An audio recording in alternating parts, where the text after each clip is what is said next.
Hi, I'm Dr. Rob Rozbruch from Hospital for Special Surgery, and I'm here with Libby to help demonstrate for you some hip range of motion exercises after reconstructive surgery. Now, these would be most useful after either hip surgery or after femur reconstructive surgery, particularly femur lengthening, okay?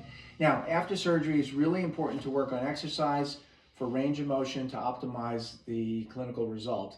And there are times when people have a difficult time getting out to physical therapy, such as now.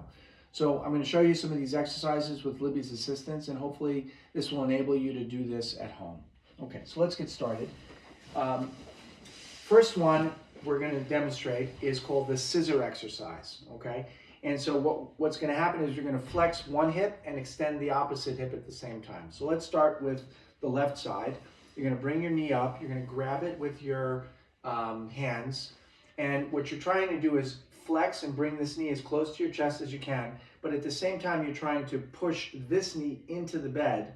So the left knee is flexing, the left hip is flexing, and the right hip is extending. Now let's reverse that, and now you're flexing the right hip and you're extending the left hip. This one is being flexed, this one is being pushed into the bed. 15 repetitions, 4 times a day. Each one lasts for about 5 to 10 seconds. The second exercise is called prone knee flexion. Now, prone knee flexion is really helpful both at working on the knee, but what it really helps is extension of the hip, okay? During femur lengthening and in many of these reconstructive surgeries, the rectus muscle, or the quadriceps muscle that crosses the hip and the knee, tends to get stiff and tight. And by keeping the hip extended, as in the prone position, and maximally flexing the knee, what you're doing is you're stretching the quadriceps and the rectus extension that goes across the anterior hip. So this is a great anterior hip stretching exercise. And you're going to do it on both sides. You can do a lot of it on your own. You can have somebody assisting by giving some additional push to the knee.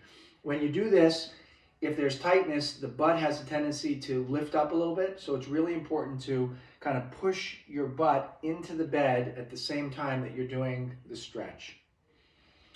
Okay, great, thank you. So what we've discussed are 2 exercises, the scissor exercise for the hip flexion and extension, and then we've discussed the prone knee flexion with hip extension, both really good exercises for hip range of motion after reconstructive surgery. Thanks for listening.